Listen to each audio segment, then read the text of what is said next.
Bom dia a todas, todos. Muito obrigado pelas palavras, Nicolau. Adorei ver aquela foto da época que eu não tinha cabelo branco e ainda tinha cabelo. Né? Minha esposa disse assim que eu me transformo muito, sabe, no decorrer do tempo. Cada vez eu estou de um jeito. E eu gosto disso. Eu posso ser várias versões de mim mesmo. Então, muito obrigado pelo convite, Nicolai, Raíssa, Fê e o pessoal da SBE. Desde ontem eu estou me sentindo em casa. Muitas pessoas que estão aqui eu não conheço, eu conheço algumas só. Eu sei que tem algumas pessoas que me conhecem por conta das redes sociais, mas estou me sentindo em casa.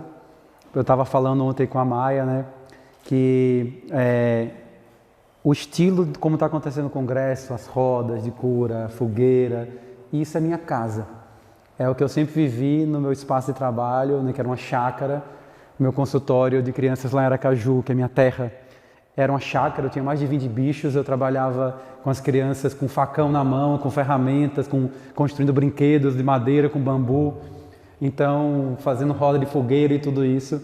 Então, estou me sentindo em casa. Obrigado por me trazerem para essa egrégora aqui, que eu estou gostando muito de fazer parte aqui nesse momento. Obrigado, Nicolai, que desde lá de trás vem imantando para chegar aqui, né, nesse momento e tá vocês todos vivendo tudo isso. Obrigado a todo mundo que construiu. É uma grande alegria mesmo e honra estar aqui, né, partilhando esse trabalho que eu venho construindo há mais de 20 anos e, como o Nicolai falou, é um propósito de vida. Mas antes de eu falar, eu sempre gosto de preparar. E eu vou fazer uma preparação como eu faço muitas vezes com as crianças, tá? Pode ser? Então eu vou pedir o seguinte, que a gente vai fazer uma roda sentados aqui no chão, da seguinte maneira. Você pode ficar na sua cadeira, tá? Não tem problema. Mas quem puder, vamos sentar aqui e fazer uma roda assim, ó. Um encostado no outro. Isso, você vem aqui e já senta na minha frente. Aí você já vem aqui e já senta atrás de mim. Não tem problema. Então fica ali, então, se for confortável, fica ali. É só esse pedacinho, mas se você quiser botar sua cadeira aqui também na frente, não tem problema, tá? A gente não vai excluir você por causa disso, por favor. Isso. Quem tiver algum problema de coluna, a Raíssa também está operada, aproveita e bota uma cadeira aqui, Raíssa, com eles, tá? Não tem problema.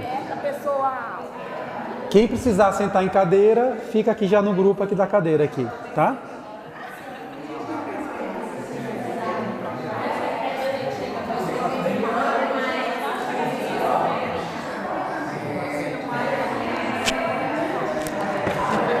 Deixa eu ver aqui a hora.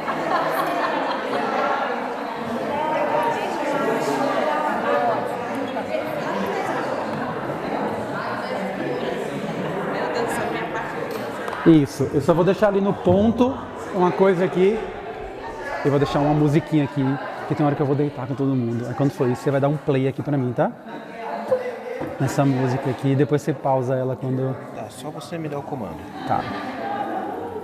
Já esquecendo desse detalhe. Vai ser mais fácil. Cadê? Onde ela tá? Aqui. Pronto. Eu vou deixar até aqui assim, vai ficar mais fácil. Perfeito. Tá? Pronto? Sentamos? Então agora é o seguinte. A gente vai fazer pão. E a massa do pão vai ser a pessoa que está na sua frente.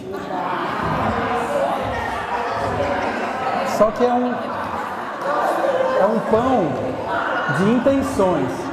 Então a primeira coisa que a gente vai fazer é a gente vai colocar as nossas mãos aqui nessa massa. Coloca as suas duas mãos, né?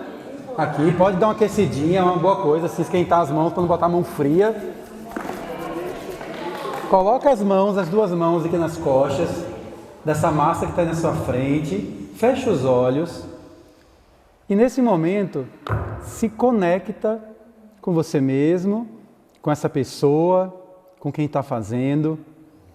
E você vai sentir uma intenção que você vai colocar para esse pão. Eu vou colocar descoberta. Eu vou pedir quem está na minha frente vai falando a sua intenção. Descoberta. Amorosidade. Liberdade. Gentileza. Carinho. Amor.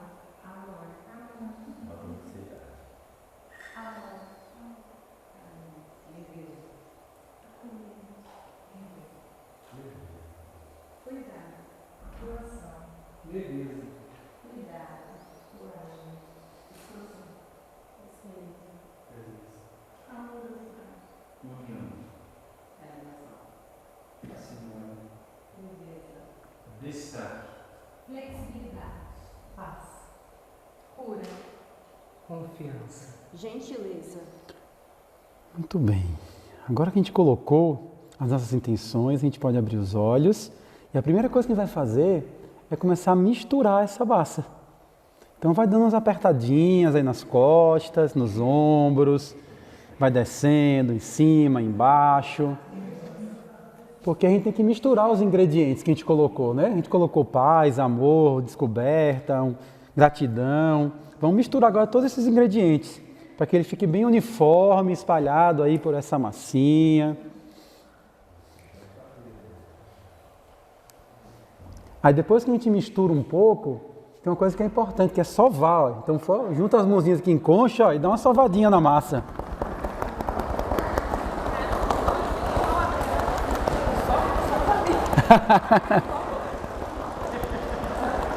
Isso, mistura mais um pouco essa massa. Só que a gente começou a fazer o pão, aí o que acontece? Tem umas amiguinhas que gostam de aparecer para filar boia. Quem são? As formigas. Então elas começaram a caminhar na massa. Deixa essas formigas caminharem um pouquinho, vamos dividir o pão com elas. Ela sobe lá na cabeça também, na pontinha da massa. Só que elas já filaram muita boia, então vamos pedir uma licença, ó, vamos tirar elas com carinho, com cuidado. Muito bem, licença. E a gente amassa mais um pouquinho, só para completar o processo. Para essa massa ficar bem relaxada.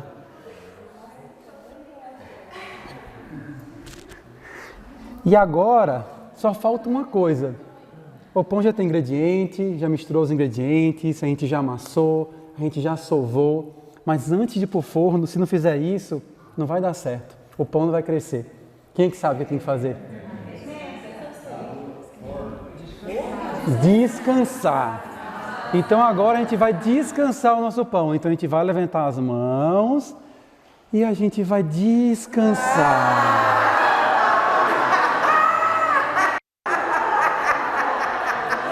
E aí, fecha os seus olhos, vai silenciando, relaxando e escuta essa música que vai tocar enquanto a gente descansa a nossa massa. Acha uma posição confortável.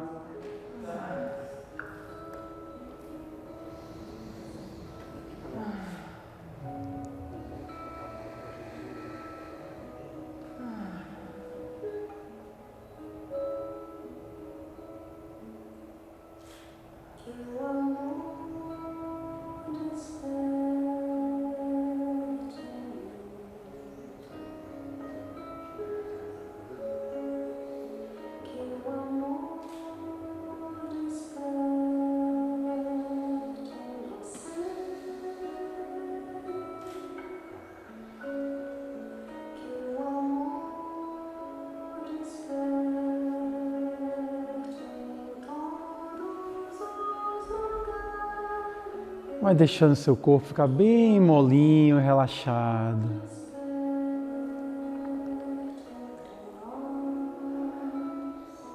Se entrega ao relaxamento.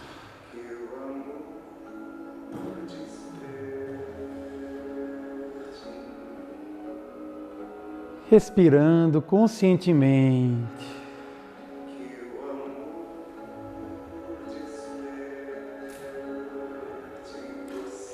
Enquanto faz isso, deixa chegar no seu coração a lembrança da criança que você foi um dia.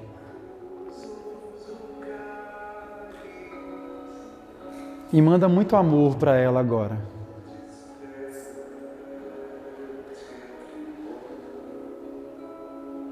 Chama ela para aqui, para essa roda, para perto de você.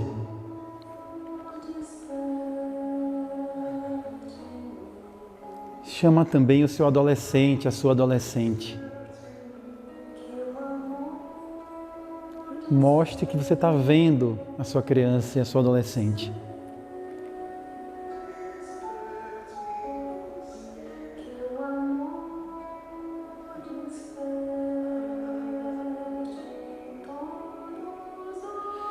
E se você tem filhos, filhas, traga eles também para a roda e mande amor.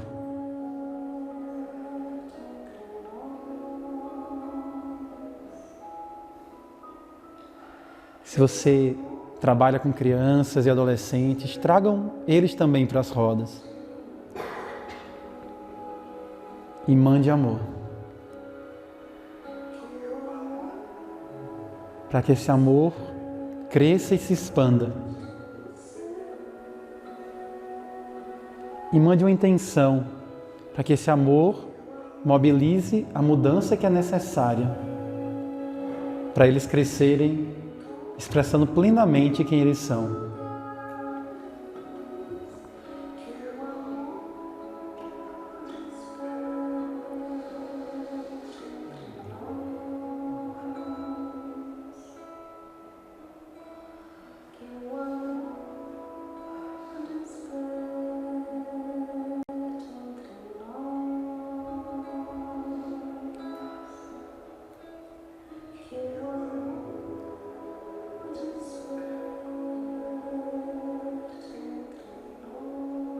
E deixe chegar no seu coração uma palavra que traduza como você está se sentindo exatamente agora.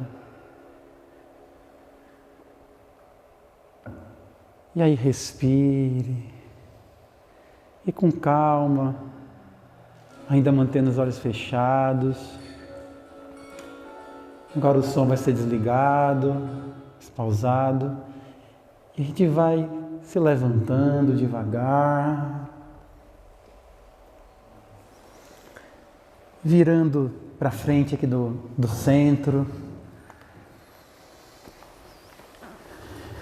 abrindo os olhos. Eu vou pedir só que cada um fale essa palavra que traduz o que você está sentindo agora. Gratidão. Pacificação. Leveza.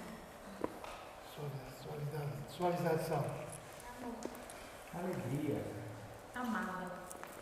Acolhida. Acolhimento. Gratidão. Plenitude.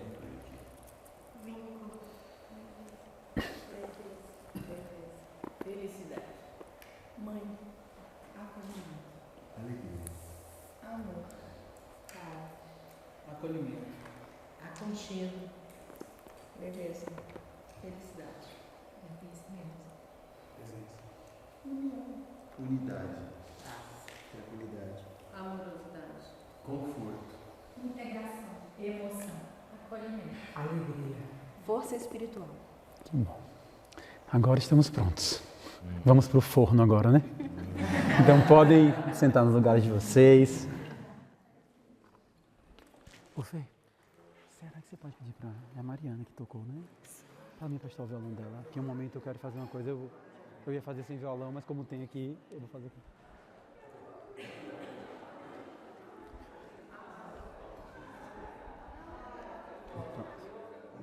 Eu acho que o som estava saindo pelo projetor. Foi. Nem pela caixinha. Porque quando conecta no HDMI, eu já tinha mudado para a caixinha. Mas aí ele... Mas não tem problema não. Deu certo. Deu certo. Como a gente estava aqui em silêncio, deu para ouvir tudo bem. Viu? Você aprendeu alguma coisa? Não, não. Tranquilo.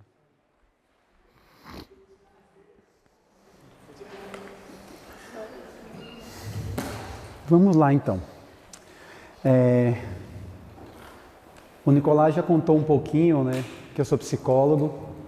Contou quem se conheceu lá atrás, no começo da fundação da EA Brasil. Eu vou contar um pouco a minha história brevemente, para vocês entenderem por que eu estou aqui falando sobre isso. Eu sou natural de Aracaju, de Sergipe. Eu cresci indo todo final de semana para a fazenda e brincando no meio do mato.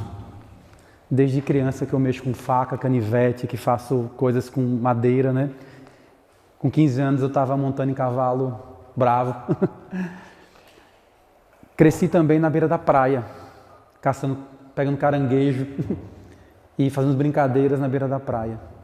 E tudo isso foi me conectando com uma infância ligada à natureza. Com 16 anos, eu vim morar aqui no estado de São Paulo para fazer o pré-vestibular em Campinas. e eu decidi que a minha carreira ia ser o curso de psicologia. Com 17 anos eu fui morar em Ribeirão Preto para cursar psicologia.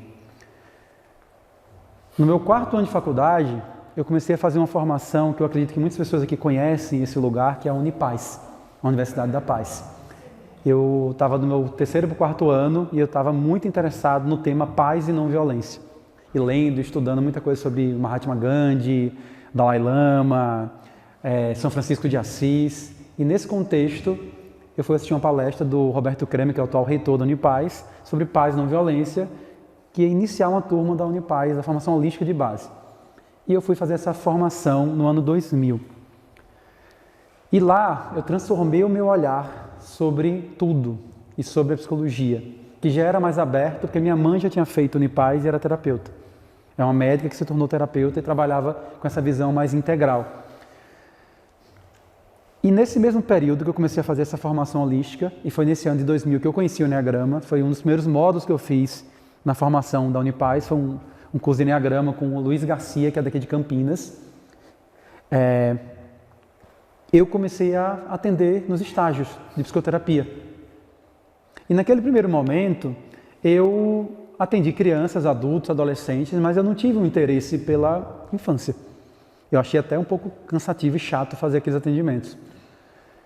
Só que quando eu me formei, em 2002, eu comecei a fazer mestrado e comecei a atender. Eu peguei os pacientes que eu já atendi na faculdade, crianças, e continuei atendendo. Em 2002, aí foi passando alguns anos, eu concluí a minha formação, estava fazendo mestrado em psicologia, lá na USP de Ribeirão Preto, onde eu estudei, e comecei a dar cursos de Enneagrama, que começaram a convite da minha mãe, que tinha grupos de evolução humana.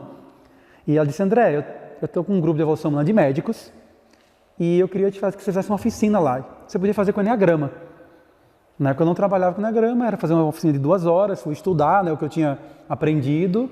Na época eu li um livro do Richard Rohr, e o livro Os 9 Tipos de Personalidade, do Claudio Naranjo, e o negócio era tão complexo, que eu quero passar uma coisa de 2 horas, virou um workshop. E eu fiz e gostei, as pessoas gostaram, ajudaram as pessoas. Aí ela me chamou para outro grupo, um grupo de evolução humana de mulheres. E aí eu fiz também. Aí eu disse: isso é interessante, eu quero trabalhar com isso. Então, paralelo ao meu mestrado, eu comecei a dar curso de Enneagrama e eu comecei a fazer uma formação. E a primeira formação que eu fiz foi com o Christian Paterhan, que é um chileno, que estava no começo na fundação da EA Brasil também.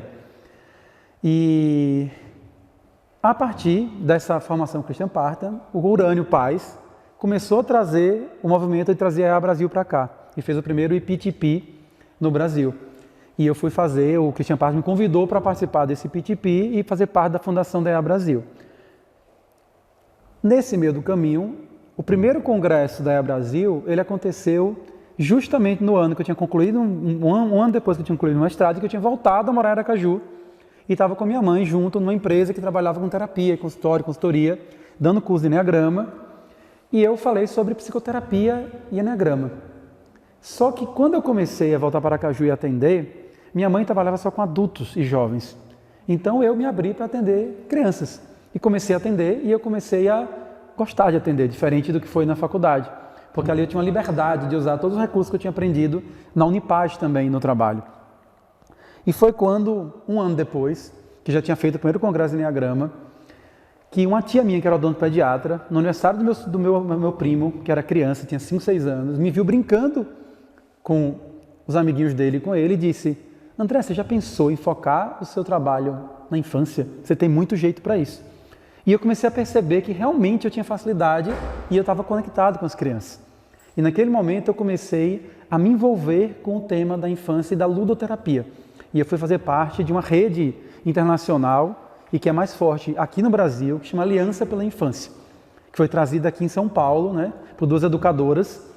E eu comecei a coordenar um núcleo desse movimento em Aracaju, e eu comecei a estudar muito sobre ludoterapia e a influência do brincar no processo terapêutico. A partir da Aliança pela Infância e desse envolvimento com brincar, foi que eu comecei a me conectar com a aplicação do Enneagrama com crianças. Porque eu estava atendendo crianças, eu comecei a ver os padrões aparecendo, e foi quando eu, entre o primeiro congresso e o segundo congresso, que os 2 aconteceram em São Paulo, eu pedi para um irmão meu, que é meu irmão do meio, e que desde criança escrevia textos, para ele escrever uma história para eu trabalhar com o meu segundo paciente, que eu tinha voltado a morar lá, que era uma criança 8. E foi quando ele escreveu esse livro aqui, que é o Caso do Menino Leão. E esse livro foi lançado no segundo congresso de Enneagrama. E a partir do segundo congresso e desse lançamento, eu disse, nossa, que bacana, eu comecei a ter o feedback dos outros profissionais de Enneagrama, professores, e eu disse, isso tem que virar uma coleção. E começou a se estruturar a coleção Nove Estrelas na Terra, que depois veio a ser a coleção Nove Estrelas na Terra, né, com uma história para cada criança de cada um dos perfis do Enneagrama. E no meio do caminho, entre essa primeira história e estruturar essa coleção, o que foi acontecendo? Eu comecei a perceber que o trabalho direto com as crianças não poderia ser igual ao trabalho com os adultos. Não fazia sentido nenhum uma criança ficar se identificando com traços, com tipos, com padrões, porque ela está em processo de formação. Então, qual é o trabalho que eu poderia fazer diretamente com as crianças? Era de estimular potenciais, para que ela pudesse ser mais o todo que ela é. Então, eu comecei a pensar cada vez mais quais são os potenciais associados a cada ponto do Enneagrama. O que é que tem de luz aqui? Quando a gente está saudável, o que é que aparece de força, de potência? E eu comecei a identificar essas potências e comecei a pesquisar, criar e adaptar brincadeiras, jogos e atividades para estimular essas potencialidades. Por exemplo, essa atividade que a gente fez aqui hoje, eu aprendi com a minha esposa quando eu conheci ela. Vocês acham que ela está estimulando a luz, a força de qual dos padrões do Enneagrama? De qual ponto do Enneagrama?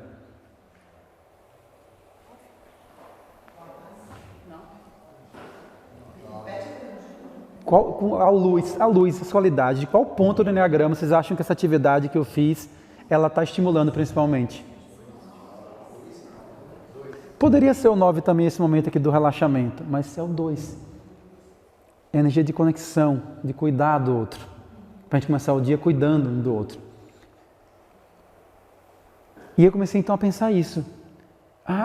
O que está precisando aqui? Na terapia, o que essa criança está precisando? Ela está precisando desenvolver a força dela para se posicionar? Quem que tem essa força? O 8, né? Como é que eu estimulo a força numa criança? Por exemplo, no meu consultório eu usei muitas brincadeiras envolvendo brincadeiras de artes marciais e lutas com crianças. E eu ajudei a trabalhar crianças que tinham dificuldade de controlar a agressividade, de crianças que tinham dificuldade de expressar a sua força e crianças que tinham dificuldade de liberar a sua força. Então eu comecei a fazer essa pesquisa. E a partir desse trabalho de ludoterapia, integrando com o Enneagrama, é que eu fui estruturando o trabalho de Enneagrama aplicado à infância. E aí, com o tempo, eu comecei a perceber histórias se repetindo nas famílias. Quando as famílias chegavam para a primeira consulta, né, para contar o que ia acontecer com os filhos, elas começavam a escrever, e eu disse, caramba, aquela mãe escreveu a mesma coisa. Aí quando eu ia ver a criança, eu via, poxa, é aquele padrão. Depois de uns 10 anos fazendo isso, hoje em dia, quando uma família chega para contar um caso, me procura para consulta de orientação, eu não preciso nem ver a criança em geral. A maior parte das vezes, eu já sei qual é o padrão da criança. Por quê? Porque as histórias se repetem. As histórias se repetem. E aí eu fui estruturando a outra parte do trabalho, que é para ajudar os educadores e as famílias a cuidarem dos seus filhos. Então ele tem esses dois trabalhos, o trabalho que é direto com as crianças e o trabalho que é com quem cuida das crianças. Então aos poucos eu fui estruturando e eu vou partilhar um pouco com as bases desse trabalho. Mas foi a partir dessa história, de uma ludoterapia, de um trabalho como terapeuta, que se descobriu vocacionado para a infância, que começou a estudar o brincar e que começou a resgatar toda essa história que eu vivi lá. O que eu fazia nesse meu consultório com facão e com faca, eu fazia quando eu era criança. Só que agora eu comecei a fazer com intencionalidade, com consciência, para despertar potências específicas naquela criança. Só que a partir disso, o que aconteceu? Quando eu comecei a me envolver com a Aliança pela Infância, eu comecei a estudar não só sobre ludoterapia e brincar, eu comecei a estudar sobre infância. E eu fui percebendo que muitas questões que apareciam no meu consultório não eram questões que deveriam estar no consultório. Eram questões educativas. De que se as escolas fossem diferentes, se a educação fosse diferente, aquela criança não estava no meu consultório. E eu comecei então a estudar educação. E aí foi quando eu descobri o José Pacheco, né, que foi uma das pessoas que escreveu o prefácio do meu livro Educando Crianças com Enneagrama, que é de Portugal, que é o fundador da metodologia da Escola da Ponte, e que está no Brasil já há mais de 15 anos, né? E eu me aproximei dele e comecei a estudar muito a metodologia da educação democrática e vários tipos de metodologia de educação. Então eu percebi que a gente tinha que mudar a educação, senão a gente ia continuar adoecendo as crianças. E aos poucos eu fui percebendo que para mudar a educação a gente tinha que mudar a sociedade. Então eu fui ampliando a minha visão e ampliando o meu olhar sobre o trabalho com o Enneagrama. Eu tive uma formação, e talvez quem é psicólogo aqui tenha tido essa formação também, de que a mudança sempre acontece na gente, né? E a gente tem que começar com a gente, ela é de dentro para fora. Eu vou te dizer o que eu aprendi. Não é só de dentro para fora. É de dentro para fora e de fora para dentro. Porque quando você cria um ambiente que não tem bullying e que as pessoas se sentem pertencentes, elas têm mais saúde e elas se curam. Não é só quando eu me transformo. E por isso que eu acredito que a gente tem que fazer as duas coisas. A gente tem que fazer nossa transformação individual, mas tem que fazer uma transformação também coletiva, social, planetária. E tudo isso foi estruturando esse olhar de trabalho com o Enneagrama. E foi transformando a minha visão também de Enneagrama. O tema do congresso é a esperança, né? Então eu queria começar aqui, antes de falar, trazendo essa fala aqui do grande Paulo Freire, né? Que ele criou esse verbo esperançar, né? É preciso ter esperança, mas ter esperança do verbo esperançar. Porque tem gente que tem esperança do verbo esperar. E esperança do verbo esperar não é esperança, é espera. Esperançar é se levantar. Esperançar é ir atrás. Esperançar é construir. Esperançar é não desistir. Esperançar é levar adiante. Esperançar é juntar-se com outros para fazer de outro modo. Então, a abordagem que eu trabalho, ela é baseada nesse verbo esperançar. É uma abordagem que ela visa fazer essa construção, de a gente poder se juntar e de preparar as pessoas, as escolas, as famílias, a educação, para a gente poder construir uma outra realidade interna e externa. Então, tudo que eu vou falar aqui agora é super alinhado com a proposta aqui do Congresso da Esperança, né? Porque essa é a esperança que eu tenho é que essa geração que está aqui sendo construída, que for construída com esses novos olhares, com pais e mães que agora estão muitos buscando autoconhecimento e transformação, que a gente realmente consiga fazer diferente. Então, vamos entender o que é isso. Primeiro, qual é a minha abordagem Enneagrama? Eu chamo minha abordagem de Enneagrama integrativo. Por quê? Porque com essa visão do trabalho com crianças, ela foi cada vez mais influenciando o meu trabalho com adultos também. E qual que é a influência que ele foi tendo? Eu fui percebendo, e eu acho que isso é uma tendência do mundo do Enneagrama em geral, né? Eu sei que o Nicolai também tem uma visão nessa linha, né? De que o trabalho de você identificar os padrões logo de cara, ele é 5%, 10% da jornada, né? Então, se a gente achar que o trabalho é sempre ficar falando, eu sou 2, eu sou isso, eu sou aquilo outro, isso é cansativo, uma hora fica chato e uma hora não leva para lugar nenhum. É importante, mas não leva. Eu confesso que no decorrer de muitos congressos eu comecei a ficar cansado de ir para congresso e todo mundo, então você quer 2, vem aqui para o grupo do 2. Pô, mas o 2 não está pegando para mim aqui agora. É esse bendito do 7 que está pegando, né? Ontem mesmo na roda, né, no trabalho ancestral, na roda do desafio, o meu desafio tinha a ver com 7, não tinha a ver com o meu 2. Foi isso que eu entreguei, que eu olhei e botei ali. Então, cada vez mais eu comecei a ver que a gente tinha que trabalhar o nosso todo. Se a gente é um todo, a gente tem que estimular o todo. Então, a gente tem que estimular todas as potencialidades na gente e a gente tem que cuidar de todas as distorções na gente. Agora, é claro que a gente começa daquilo que é mais evidente e central, do meio do mingau. Onde é que eu estou aqui mais preso? Então, essa é a base. Então, por isso o Enneagrama integrativo. Então, é para integrar o todo que a gente é. E, para isso, a gente tem que usar o Enneagrama inteiro e não só o Enneagrama inteiro. Outra coisa que eu estava conversando com o Nicolai, que é o movimento que está acontecendo cada vez mais de um Enneagrama, que é um mapa, se unir com ferramentas de transformação. Então, para mim, o Enneagrama ele não fica tão potente se ele ficar só como um mapa. Ele fica quando você integra ele com outros olhares e outras abordagens. Então, essa é a minha visão. Está sempre integrando o Enneagrama com outros olhares, outras abordagens, outros caminhos. Seja na educação, seja na terapia, seja no meio empresarial. Então, qual é a base desse Enneagrama integrativo? Primeiro, a gente começa E a gente vai entender assim, que eu sempre falo que a gente tem 3 chaves de autoconhecimento, que são os centros de inteligência, os instintos e, como eu chamo, os traços. É a linguagem que eu costumo usar. Eu sempre trago uma coisa que não é comum no meio do Enneagrama, que a gente fala sempre em 3 centros de inteligência. Eu sempre falo de 4 centros de inteligência. Quando a gente fala do círculo, que representa a nossa essência, eu digo que quando eu estou no centro da minha essência, no meu ser, eu acesso o meu centro espiritual, que é onde está o meu ser. Esse ser que é capaz de ser consciente, de perceber tudo que há dentro e fora de mim. A nossa realidade é onde nossa consciência está. Se a minha consciência está dentro de mim, vai ser o que eu estou vendo dentro de mim. Se está fora de mim, voltada para fora, vai ser o que está fora de mim. A nossa consciência sempre tem essas 2 direções. Ou está olhando para dentro, ou está olhando para fora. E essa consciência, esse ser, ele vai se expressar no mundo. E ele se expressa no mundo de 3 maneiras, né? Que é a lei do 3 do triângulo, então, que vem os outros 3 centros. O emocional, o físico e o mental. E por isso que a gente vai falar, quando a gente fragmenta nas pessoas mentais, pessoas mais instintivas, né? E pessoas práticas ou pessoas mais emocionais, né? Então, no Enneagrama Integrativo, não é simplesmente a gente trabalhar e identificar que eu sou emocional, mental e físico. Na base do trabalho está em você integrar esses 4 centros em você. Eu tenho que trabalhar o meu mental, eu tenho que trabalhar o meu emocional, eu tenho que trabalhar o meu físico. Eu acho que é a bateria, né? Os nossos 3 instintos, então, básicos, autopreservação sexual e social.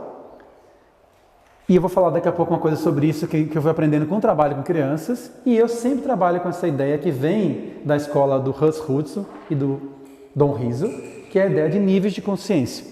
Para mim, não tem como trabalhar com o Enneagrama sem níveis de consciência.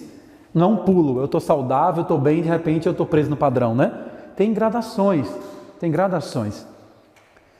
Por isso sempre a pessoa fala assim, o 2 é assim, em qual nível de consciência, né? É sempre importante ter. É um 2 que está saudável, é um 3 que está saudável, é uma pessoa que está no nível mais normal, preso nas máscaras dela, de personalidade, ou ela está lá enfiando o pé na jaca no piloto automático, no não saudável. Então, em qualquer trabalho, seja com centro de inteligência, com instintos ou com traços, eu levo em consideração esses níveis de consciência. Outra coisa que para mim eu considero importante, a partir dessa visão eu fui então construindo trabalho com 2 enneagramas. O enneagrama dos padrões e o que eu chamo de enneagrama fenomenológico. O que é o enneagrama dos padrões? É esse enneagrama mais tradicional que a gente trabalha com as tipologias. É perceber, eu sou um 2, com asa 1, com instinto dominante tal, com instinto reprimido tal. Esses são os meus padrões. Os padrões estão estruturados, fazem parte da minha estrutura de ego e de personalidade. É importante trabalhar sem sombra de dúvida, para a gente sair da rigidez dessa estrutura e ampliar ela. Só que ao mesmo tempo, igual eu falei que eu estava trabalhando 7 ontem e não meu 2, por quê? Porque é o fenômeno 7 que está aparecendo agora. E isso é uma coisa que eu fui percebendo com crianças. Então, muitos pais que me procuraram, que eram do meio do Enneagrama, para fazer consulta de orientação, queriam que eu vim focados em eu identificar os traços para poder ajudar. E o que eu dizia para eles? Isso não é o foco. O foco é eu entender o que está acontecendo com seu filho. E entender como é que ele está reagindo a isso e como cuidar disso. Então, no primeiro momento, quando eu ainda estava começando, mais ainda, eu não ficava preocupado em dizer se era 1, 2 ou 3. Eu ficava preocupado em perceber o que estava acontecendo. Essa criança está presa na rigidez. Rigidez tem a ver com o quê? Com 1. Então, se ela está na rigidez do 1, eu tenho que trabalhar a rigidez no 1 dela. Independente se ela é 7, 8, 9 ou 5. E foi assim que eu comecei a trabalhar. Então, isso é um enneagrama fenomenológico. Qual é o fenômeno que está aparecendo nessa criança no consultório? Qual o fenômeno que está aparecendo nessa sala de aula? Só para você ter uma ideia, em muitas escolas que eu dei treinamento, especialmente escolas públicas, o que acontecia?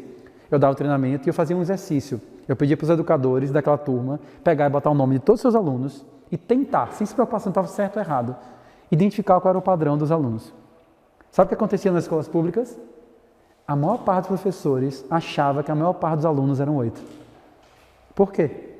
Porque viviam num contexto de periferia e de violência, onde tinham que se defender o tempo inteiro. Então, muitos alunos se comportavam como 8, mas não eram 8.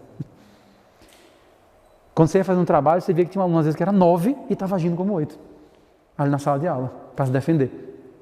Ele não podia ser quem ele era, porque tinha que estar se defendendo o tempo inteiro. O que é isso? Um fenômeno aparecendo. Então a primeira coisa que eu vou fazer é trabalhar esse fenômeno. Trabalhar esse fenômeno. Então o Enneagrama Integrativo vai fazer esses dois trabalhos. Então sempre eu vou estar transitando entre trabalhar o padrão e trabalhar o fenômeno que aparece. A outra questão, que é o trabalho que a gente faz no Enneagrama, o Enneagrama da essência e o Enneagrama da personalidade. A gente entender isso. Uma coisa que foi me inquietando no mundo do Enneagrama foi, se você pegar a maior parte dos livros de Enneagrama, 90% do que está escrito fala do quê? Da personalidade. É muito pouca coisa falando da essência. Então eu comecei a cada vez mais explorar também. E a essência? E a essência? Então sempre trabalhar esses dois aspectos. A outra coisa é o que eu chamo de Enneagrama de dentro para fora e Enneagrama de fora para dentro. O que é o Enneagrama de fora para dentro? Quando eu vou no curso de Enneagrama e eu apresento os instintos, ou apresento o senso de inteligência, ou os traços, e você se identifica com algo, é de fora para dentro. Eu estou mostrando algo para você aqui fora e eu estou me identificando com esse algo que foi mostrado. O que é de dentro para fora? É quando, por exemplo, eu vou estar no meu consultório e eu vou dizer para o paciente: o que está te deixando vulnerável? E ele começa a contar o que ele está deixando vulnerável. E quando ele fala, eu vejo que é a sombra do 3. E aí eu explico para ele: olha, isso aqui tem a ver com isso aqui, com esse fenômeno que está acontecendo aqui. Isso é de dentro para fora. Então, quando você leva em consideração esses dois olhares, isso amplia o seu trabalho com o Enneagrama. E eu percebi que no meio da educação, se eu não fizesse isso, eu não consigo entrar. Porque quando você bota Enneagrama, muita gente está ali dando aula, inclusive de meios religiosos, e cheio de visões mais rígidas de como as coisas são. E você bota esse nome Enneagrama e vê isso aqui, a primeira coisa que eles pensam é o diabo ali, né? Já pensa em pentagrama e outras coisas. Mas quando você vai lá e mostra, ele fala algo, você faz uma coisa, ele traz um fenômeno e você explica para ele aquilo que está acontecendo, é outro olhar. Então, eu sempre gosto no meu trabalho de alternar, fazer vivências onde eu trago a leitura do Enneagrama e a pessoa conhece a leitura, mas depois dos cursos mais básicos, eu gosto de trabalhar muito com o Enneagrama de dentro para fora. De fazer experiências e, a partir da experiência, entender o que está acontecendo ali e cuidar daquilo. Então, tudo isso influencia essa abordagem, esse olhar. E uma outra coisa aqui que é a base do meu trabalho, que foi uma coisa que eu fui entendendo aos poucos. Nunca o meu foco no trabalho é o Enneagrama. Nunca. Enneagrama, ele é um caminho para algo. Ele não é o foco. Por isso que eu não gosto de uma frase que no mundo, na EA Brasil se falava muito antigamente, né? Algumas pessoas ainda falam, e eu disse: olha, eu não concordo com isso. O Enneagrama está acima de nós. Não, o Enneagrama está acima de ninguém, para mim. Nem acima, nem abaixo. Ele é um sistema maravilhoso, mas não pode estar acima nem abaixo de ninguém. Porque nenhuma ferramenta pode estar nesse lugar. Nenhuma ferramenta pode estar nesse lugar. Então, qual que é o meu foco? É as necessidades. Qual é a sua necessidade aqui hoje? Se a gente não atende às nossas necessidades reais, a gente não se sente feliz de verdade. Se a gente está atendendo meros desejos, a gente não vai conseguir ser feliz. Então, todo o trabalho, antes de trabalhar com qualquer ferramenta, inclusive o Enneagrama, é qual é a necessidade. Eu estava falando isso com uma aluna minha, que queria estruturar um projeto, e eu disse assim: mas você sabe qual é a necessidade dessa escola? Porque às vezes você vai levar uma proposta, porque muitas pessoas vêm me ver e me dizer: André, eu estou com uma proposta super legal para levar para a ONG, e a ONG não quer. Porque talvez não seja a necessidade dela isso. Você já está indo para a estratégia, sem nem saber a necessidade. Então existe uma diferença entre necessidade e estratégia. Então o Enneagrama, ele vai entrar sempre como uma estratégia para cuidar de algo. Mas eu tenho que sempre olhar qual é a necessidade. E sabe o que eu fui percebendo no trabalho com crianças? Que quando os pais chegam me contando essa história que estão vivendo, ou quando um educador chega contando o que está acontecendo na sala de aula, 100% das vezes, as questões que existem estão circulando, elas estão circulando aqui, ó, entre os 3 instintos. Essa é a dica de ouro. Você está com um filho, uma filha, e não está sabendo lidar com a situação dele, olhe, tem a ver com qual instinto isso? E aí você vai entender que o foco central não é trabalhar o traço em si, é atender a necessidade, cuidar da necessidade que não está sendo atendida. Quando você fizer isso, muitas vezes o próprio padrão distorcido do traço muda. Então o foco maior não é na mudança do comportamento do padrão, mas é por que meu filho, minha filha, aquela criança está precisando compensar usando esse traço dessa maneira. Então a gente pode trabalhar os padrões, mas se você não trabalhar a necessidade por trás do padrão, ele vai continuar preso no padrão. E isso vale para qualquer um de nós, inclusive os adultos. Então sempre o foco é necessidades e estratégias. Só que o que acontece aqui? Por que muitas vezes a gente não atende às necessidades dos nossos filhos ou às nossas necessidades? Muitas vezes porque a gente está apegado às estratégias e está confundindo estratégia com necessidade. E achando que tem que ser de uma certa maneira. A gente não muda a estratégia. E por que a gente não muda? Porque a gente está preso em padrões de comportamento, em emoções paralisantes e em crenças limitantes. E geralmente as emoções paralisantes que mais prendem a gente são os nossos medos. Então, se a gente quer trabalhar a transformação, a gente vai ter que sempre olhar para isso aqui. O que está paralisando? Eu costumo dizer que tem um interruptor. Falo muito isso no meu consultório, nos meus cursos. Tem um interruptor. De um lado tem as necessidades, de outro tem os medos. E que se estruturam com os padrões e com as crenças limitantes.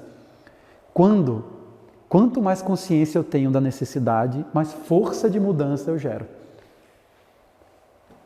Quanto mais medo, mais eu bloqueio a força de mudança.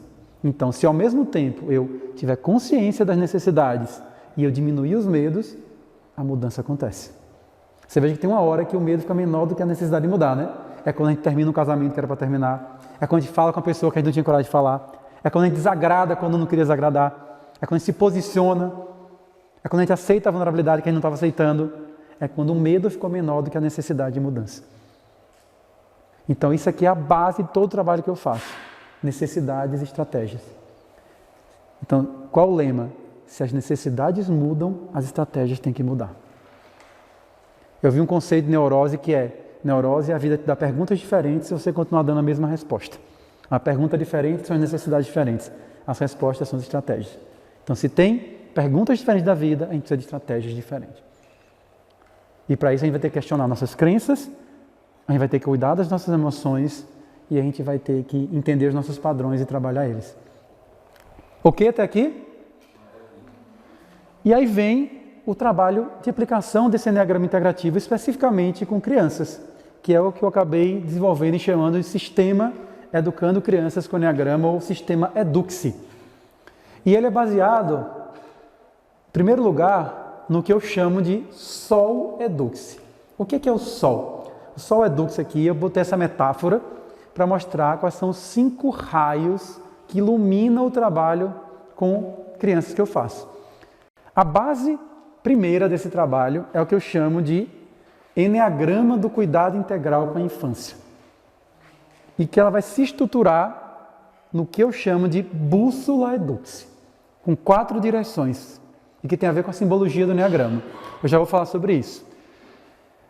Então, quais são esses 5 raios? O Enneagrama do Cuidado Integral com a Infância, o Enneagrama dos Educadores, aí incluindo aqui pais, mães, professores, dos adultos que cuidam, o Enneagrama das Crianças, o Enneagrama que eu chamo do Planejamento Educativo, ou Terapêutico, a gente poderia chamar também, e o Enneagrama Ludoterápico. Então, vou voltar aqui para esse outro símbolo para explicar, para a gente chegar nas outras coisas. Então, qual que é a proposta? Para poder cuidar da infância, como eu te disse, o Enneagrama é um caminho, não é o fim. E qual que é o caminho que a gente tem que seguir? É o que eu chamo de cuidado integral com a infância. E eu fui conectar essa visão de cuidado integral com o Enneagrama. Então, a primeira coisa que eu sempre falo, quando eu vou dar um curso de Educando Crianças com o Enneagrama, é: qual é a essência do cuidado integral? Como é que eu cuido do todo da infância? E a essência tem a ver com qual parte do Enneagrama, do símbolo? Com qual parte do símbolo tem a ver a essência? Com o círculo, né? Então, sempre que eu faço qualquer trabalho, primeiro é a essência. Então, qual é a essência do cuidado integral? A essência do cuidado integral é cuidar do ser. É educar para ser. Essa é a base. Educar para ser tem a ver com educar, com propósito, com valores, para se conectar com a sua intuição, para poder expressar os seus potenciais, para atender as necessidades que esse ser tem. Essa é a essência. Se você não está educando uma criança para ser quem ela é, já está errado. Todo o resto para mim não adianta. Se eu estou educando para ela ser o que eu quero que ela seja, o que a sociedade espera que ela seja, já está adoecendo. Se o que acontece com a gente é uma queda, né, como diz o Naranjo, um esquecimento do ser, eu tenho que estar o tempo todo conectando essa criança com o ser dela. Mas para eu fazer isso, eu tenho que me conectar com o meu ser. Porque se eu não sei o que é o meu ser, como é que eu vou saber qual é o ser da criança? Então, cuidar do ser, essa é a essência do cuidado integral. Só que essa essência, ela se manifesta no mundo, que é o que o triângulo mostra, de 3 formas. A gente junta aí o centro emocional, físico e mental. E aí vem o que eu chamo de as formas do cuidado integral com a infância. Como é que eu cuido do ser? Do ponto de vista do centro emocional, eu cuido do ser educando para o conviver, educando para o relacionar-se. É um dos pilares que a Unesco traçou no ano 2000 da educação, que é educar para ser, educar para conviver, que tem a ver com cuidar das emoções e da relação com o outro. Porque é na relação com o outro que eu aprendo a ser quem eu sou. É na relação com o mundo, com a vida, com os outros. Então, essa é a segunda base. Se eu não cuidar do conviver, eu não vou conseguir cuidar do ser. E eu não vou conseguir fazer bem feito as outras 2 questões. Que aí são o quê? No centro mental, educar para conhecer, para aprender. Que tem a ver com aprender a aprender. Eu estava conversando com os colegas na mesa do café, né? Explicando a metodologia da escola dos meus filhos e mostrando justamente que lá é uma escola que não tem provas, não tem notas, que trabalha com idades integradas, né, crianças de séries diferentes aprendendo juntos com projetos. E que, quando elas saem depois para o ensino médio, que vão fazer vestibular e para uma escola convencional, a preocupação é como é que vai ser quando for para o sistema tradicional. E o que acontece com todos eles é, nos 2, 3 primeiros meses, tem uma ansiedade, uma agonia e um desajuste. Depois eles acabam tendo um desempenho melhor do que os alunos tradicionais, porque eles aprenderam a aprender. Aprenderam a pensar a vida, a compreender a vida, a conhecer a vida. Então o outro pilar é esse, aprender a conhecer, a olhar o mundo de maneira aberta, não preso em crenças limitantes. E aprender a fazer. Não adianta só eu sentir, eu compreender, eu tenho que saber fazer no mundo, agir no mundo. E o aprender a fazer tem muito a ver com o que na Unipaz se chama as 3 ecologias. Ecologia pessoal, social e planetária. Eu tenho que aprender a agir pensando no meu bem-estar, no bem-estar dos outros e no bem-estar do planeta.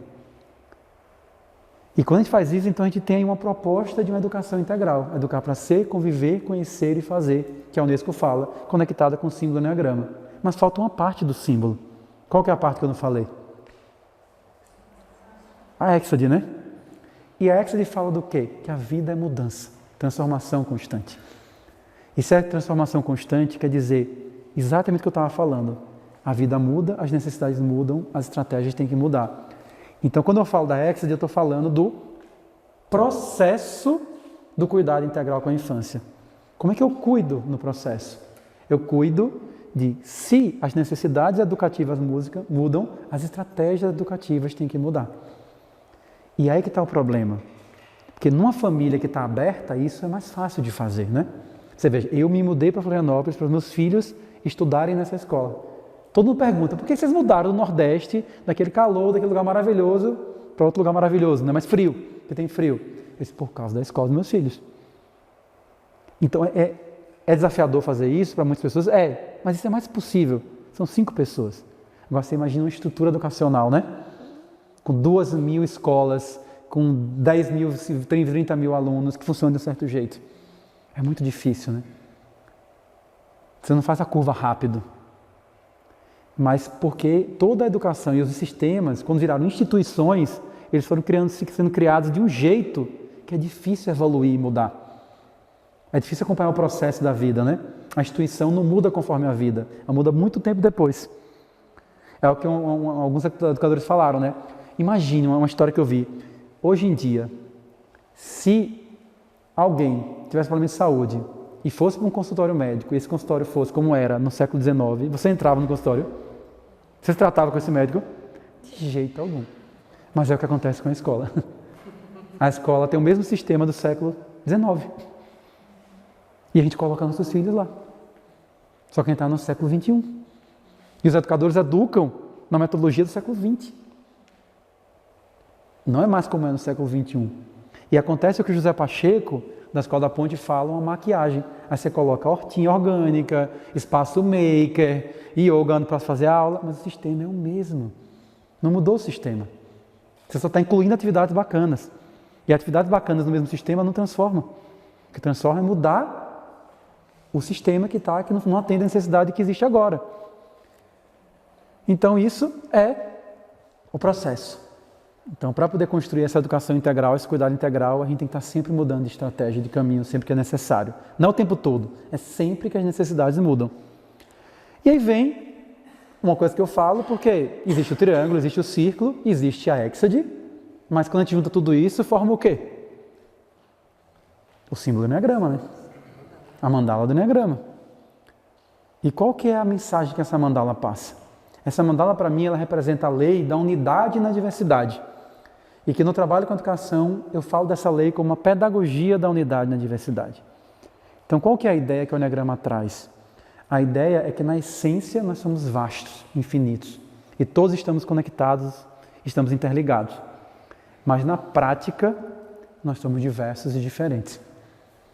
Então, como é que eu posso fazer com que essa diversidade toda, ela consiga se sentir parte?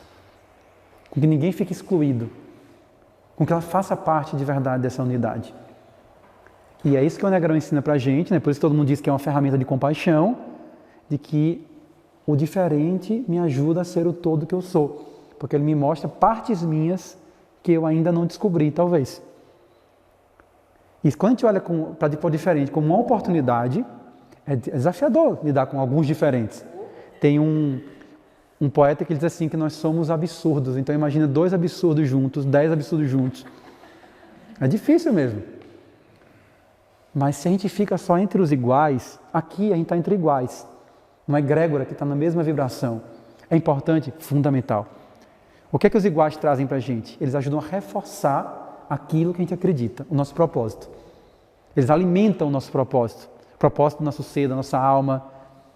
Mas se eu ficar só entre os iguais, eu vou ficar com um olhar limitado.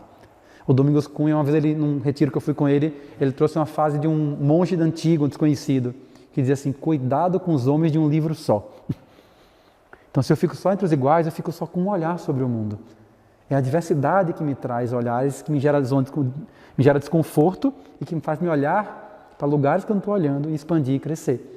Então, se a gente pensar nisso, a diversidade é imprescindível para a vida. E ela que dá a beleza na vida. Só que, ainda hoje em dia, o que se entende como diversidade ainda é limitado. E o Enneagrama, que se difundiu, que é o Enneagrama dos padrões de personalidade, ele foca na diversidade de formas de ser. E que é bacana também, é importante também. Só que não é só de formas de ser, é todo tipo de diversidade. O Nicolai estava falando sobre isso ontem também, né? Da importância dessa inclusão da diversidade de uma maneira geral. Sem exclusão de nenhum tipo de diversidade. Onde todo mundo possa se sentir pertencente. E aí que vem a transformação que meu trabalho foi acontecendo. Quando eu criei essa coleção, eu só queria 9 trabalhos bonitos, bem escritos, para trabalhar 9 formas de ser em criança. Só que nos últimos anos, eu fui entendendo que o grande, para mim, caminho chamado século XXI é a naturalização da diversidade. Da diversidade que existe dentro da gente e fora da gente. E por isso a minha coleção, ela não podia ser como as 2 edições que o Nicolai tem. Que se você pegar, é maravilhosa do ponto de vista do Enneagrama. Mas do ponto de vista da diversidade, ela é pobre. Por quê? Só tem personagens brancos, famílias convencionais, cenários parecidos, uma única estrutura de imagem, criada por 3 homens héteros, cis, brancos, privilegiados. Então, quando eu comecei a me envolver e estudar sobre racismo estrutural, machismo estrutural e tantas outras coisas nesse sentido, quando eu comecei a lidar cada vez mais com diversidade, quando eu comecei a ter um meu filho mais velho, que é um garoto trans, e fazer o processo de transição de gênero, tudo isso foi ampliando meu olhar. E me fez me envolver cada vez mais com essas causas, essa causa da diversidade.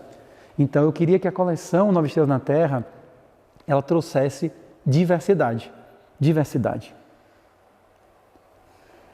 Então, quem já conhece a coleção e que vai pegar essa coleção agora, algumas pessoas na internet perguntaram, André, mas o que é que tem de diferente nessa coleção? O que tem de diferente são algumas coisas. Uma delas é diversidade. Eu vou falar aqui de um projeto que eu estou fazendo com a coleção, mas você vai ver personagens de pele preta, personagens de traços orientais, indígenas, cabelo ruivo, careca, tem cadeirante, tem crianças com vitiligo, tem casal de mães. A gente tentou trazer o máximo de diversidade que a gente conseguiu. Crianças que usam óculos, adultos que usam óculos, vários tipos de corpos. Porque começou a me incomodar quando eu ia numa escola pública do Nordeste, que é diferente da escola pública de Florianópolis. Eu fiquei chocado quando eu fui em creches públicas de Florianópolis. Não tem de 40 crianças tem uma preta. Mas você vai no Nordeste, onde eu sou, né? Não, das 40 você tem 2 brancas. E eu botava aquele livro lá só de personagens brancos. Cadê a identificação? Como é que você se identifica? Você tem que se identificar só com a história, mas não se identifica com as imagens.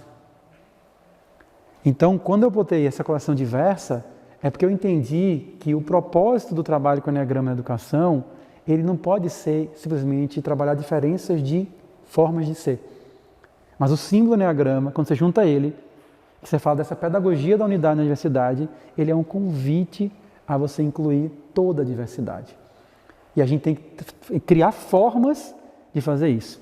E para mim, o caminho melhor para fazer isso é você naturalizar a diversidade. E como é que você naturaliza a diversidade? Mostrando que já existe, né? Ela não é uma coleção que é diferente da sociedade brasileira. Ela é uma coleção que representa a sociedade brasileira, que é assim, mista, miscigenada, diversificada. Por isso que eu fiz um 10º livro para essa coleção, que veio com essa 3ª edição, que é de Enneagrama Famílias Educadores, né? E eu pedi para o prefácio ser do Cacaverá, que é um amigo indígena, porque eu queria um olhar dele. Por isso que quando a gente foi fazer a coleção, eu e meu irmão, a gente escolheu não fazer a ilustração com um homem. A gente tem que ser com uma mulher, que já nós somos 2 homens, e são 2 homens brancos. Então a gente escolheu uma mulher e uma mulher preta, de pele preta. Então a gente foi procurar boas ilustradoras de pele preta. Porque tudo isso é reparação histórica. É naturalizar. E quando a gente educa dessa maneira, as coisas mudam. Meus filhos estão pré-adolescentes agora, né? A mais novinha tem 10 anos. E olha que coisa interessante. A gente estava mudando de casa e a gente faz sempre uma limpa dos brinquedos para poder doar, né? E ela tinha as bonecas dela Barbie lá, que ela não tinha muitas, mas que ela tinha. Aí ela deu todas as bonecas Barbie dela. Quais foi que ela ficou? Adivinha? Uma de pele preta, cadeirante, e o boneco de pele preta. Por que ela ficou? Porque é os que ela achava mais bonito. Entende? Porque como ela cresceu naturalizando, quando o irmão se descobriu um garoto trans, para eles foi natural, para os mais novos. Por quê? Porque eles lidam com a diversidade na escola. Eu estava falando, na escola dos meus filhos não tem farda. Então as crianças vão como gostam de ir, como elas gostam de se vestir, como elas são. Então está cheio de menino de cabelo comprido, menino de cabelo curto, os meninos de chapéu, de boné, de sandália, cada um no seu estilo. Cada criança se expressa do seu jeito. A criança está fazendo um guia de estudo lá. Professor, eu não estou cansado de ficar sentado. Posso fazer deitado no chão? O professor, pode. Qual o problema dele fazer deitado no chão? Se ele estiver fazendo, qual é o problema? Se para ele é mais confortável fazer no chão. Então essa vivência de você naturalizar diversas formas de aprender, diversas formas de se vestir, diversos tipos de relacionamentos,